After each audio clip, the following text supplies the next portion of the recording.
Le basket fait partie des pratiques sportives les plus pratiquées à Mayotte. Mais il existe une spécialité encore méconnue chez nous, le basket 3x3. Inja en a fait son métier. Ce jeune Mahorais évolue dans l'Hexagone dans l'équipe de l'Université de Nîmes en tant que basketteur professionnel en parallèle avec son métier de dirigeant sportif. Il est l'une des références nationales du basket 3x3 qui est différent du basket grand public.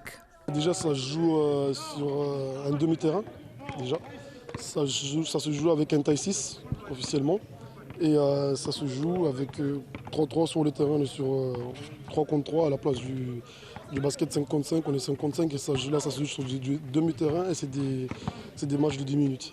Il n'y a pas de carton, ça joue sur 10 minutes ou sinon 21 points. Le premier arrive à 21 points ou sinon sur du 10 minutes. Contrairement au basket, là il y a 4 cartons. Inja profite de son passage à Mayotte pour entraîner les basketteurs de Lille qui n'auraient raté cette opportunité pour rien au monde. On va dire que c'est vraiment une opportunité afin déjà qu'ils viennent nous faire partager son expérience à travers le 3-3 qui se fait ici.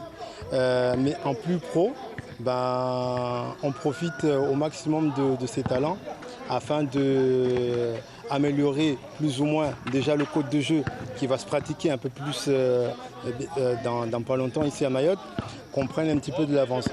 Ce week-end, c'est à Mtsangaboua que les joueurs du territoire ont pu bénéficier des conseils du professionnel lors d'une journée découverte organisée par l'un des leurs.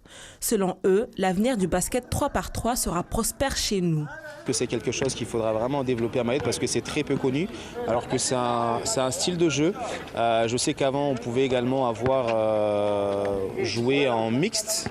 Et je pense que ça, c'est quelque chose d'assez intéressant parce que ça permet justement de mélanger les filles et les garçons, de pouvoir évoluer ensemble, de pouvoir jouer ensemble. Donc je pense que c'est quelque chose qui doit être développé ici localement parce que c'est pas très connu. Une dizaine de joueurs étaient présents pour cette journée découverte. Certains espèrent pouvoir en faire leur spécialité et pourquoi pas un jour évoluer dans l'équipe nationale.